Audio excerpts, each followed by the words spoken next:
You can just get started and it doesn't have to be perfect. Let me tell you about these new cookies I got over here. So guys, in the camera, you can see these are these Biscoff cookies. They're nice and fancy. And those of you listening, Neil, do you want to describe what you're seeing right now? I don't know what the base is, but it looks like some sort of cookie. I don't know if it's chocolate chip or oatmeal or whatever it is, or just a plain cookie. Mm-hmm. A Biscoff standing up, and I don't know what the white thing is. Yeah. The white thing kind of looks like cheese, but it's not. It's white chocolate.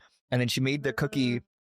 My friend Stephanie made the cookie from scratch, and then there's like some salt on it as well. But and what kind of cookie? Is it chocolate it's a Biscoff. It's a Biscoff cookie. Oh, the base is made out of Biscoff as well? No. Yeah, I don't know what the cookie is. It looks like a regular cookie. I don't see any chocolate chip or anything. Maybe some oatmeal or whatever. But this is really nicely done. And by the way, she started this company 3 weeks ago, and it's called Warm House Cookies. So at Warm House Cookies on Instagram.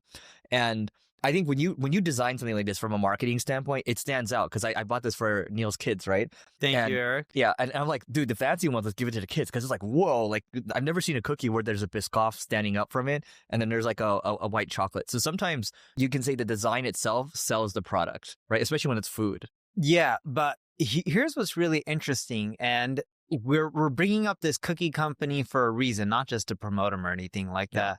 Sure, any great buzz is great buzz, but there's actually a different reason why we're bringing them up on this episode. I asked Eric when he first brought them to me, I'm like, hey, Eric, what's their website? He's like, they don't have a website. Now, I was like, how do I buy cookies from there? He's like, you just have to go to Instagram and go to Warm House Cookies.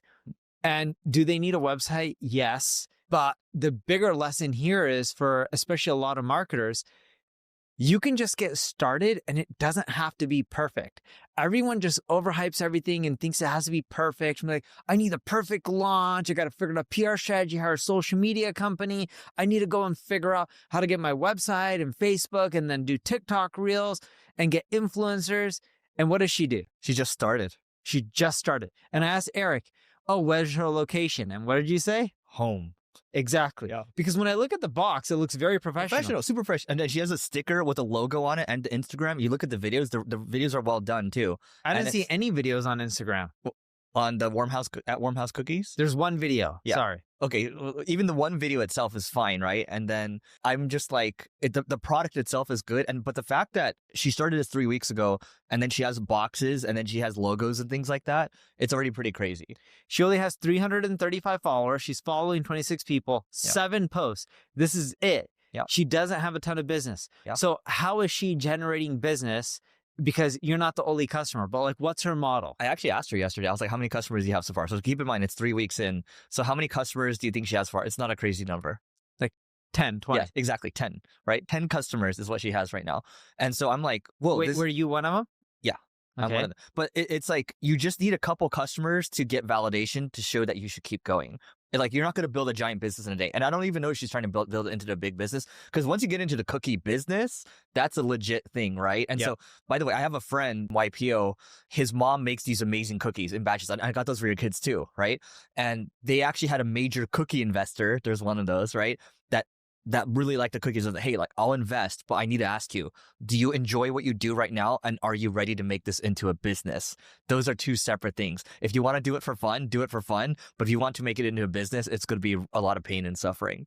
So yes. And when you look at her model for Warm House Cookies, people ask like, how are you differentiating? What's your unique value proposition? And honestly, there's some cool designs and stuff like that, but you don't have to overthink it all. If you're going after a big market like cookies or food. If you're in B2B, here's the deal. LinkedIn account-based marketing sucks, but it doesn't have to. With Carrot, it allows you to create personalized ads towards your customers and also personalized landing pages that align with the ads. So you're going to have higher conversions and influence pipeline reporting to prove that your ABM works. So if you want to learn more, just go to carrot.ai and you can join the waitlist. Again, it's carrot, KARROT.ai, and we'll see you on the other side. As I was once told when I was talking to a guy in private equity who's a billionaire, he ended up telling me, we were talking about the agency space at the time. He's like, look, it's a big punch bowl. It's big enough where everyone can get drunk. And if you're in cookies, whether you're Crumble or Warm House Cookies or someone Or else. Levain's coming out nearby. Do you see that? Which one? Oh, you don't know Levain? Okay, Levain's popular in New York. It's coming right by, Honor Bar. It's a new cookie. We're gonna see it today. Watch, when we walk there for lunch, it's Levain. It's a very popular cookie thing in New York.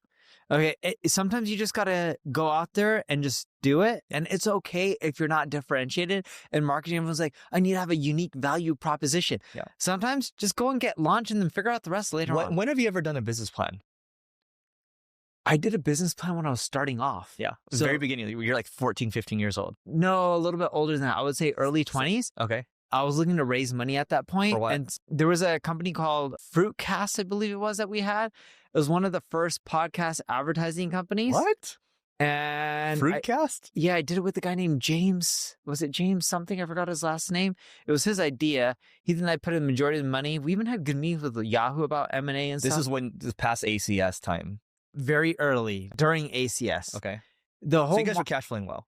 We were cash flowing well. Yeah. And the whole model was, when podcasts first came out, like literally when they first came out, the way people did advertising is, hey, let me go call you Eric for marketing school or leveling up and see what the rates are and do some insertions. And we had this model where we're like, we're going to create an interface kind of like Google, which we did. And podcast advertisers can go in there, they can slice whatever moments, and they can just buy ads on an impression basis. And it was just more automated, and it was going to create, in essence, a marketplace. Mm-hmm. Where we struggled with was the technology end. Not that we couldn't create a marketplace. It was a lot of people would just record their podcast episode, and it was meant where you can put ads just at the beginning. It was hard for the podcast advertiser to get them to follow instructions on where to put breaks so we can insert ads in the middle. Yeah. And then the other big problem with the business was we were looking at CPMs in the multiple dollars of $15, $20 a CPM, which was really high for certain categories. People weren't ready for it yet. And they also weren't ready for it, but that's really high when you're talking about call it 18, 19 years ago or something like that. That's extremely high CPMs. Yeah. So you did a business plan, but since then, have you really done business plans? I think a business plan is a terrible way to raise money. And that was the only reason we created a business plan. You thought you needed one. That's what we were told. Yeah. And then the person sold us on 3 business plans, not just one. 3. Oh, a business plan seller sold you on a business. Of course, he's incentivized, just like a real estate agent. And guess how much we raised from all the business? Zero. Plans? Zero, yeah. Exactly. So I think the point we're trying to get, going back to the cookies thing again, is you just need to start sometimes.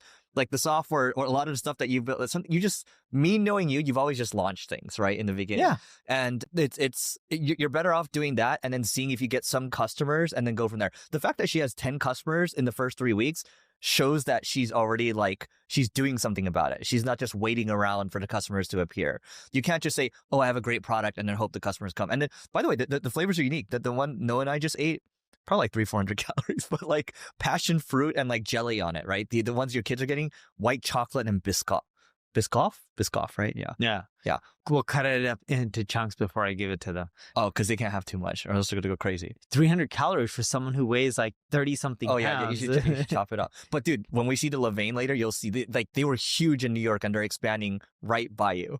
So that's cool. I'm going to check it out. Anyway, that's what we'll say. A jack of all trades, guys, is better than a master of one. See you tomorrow.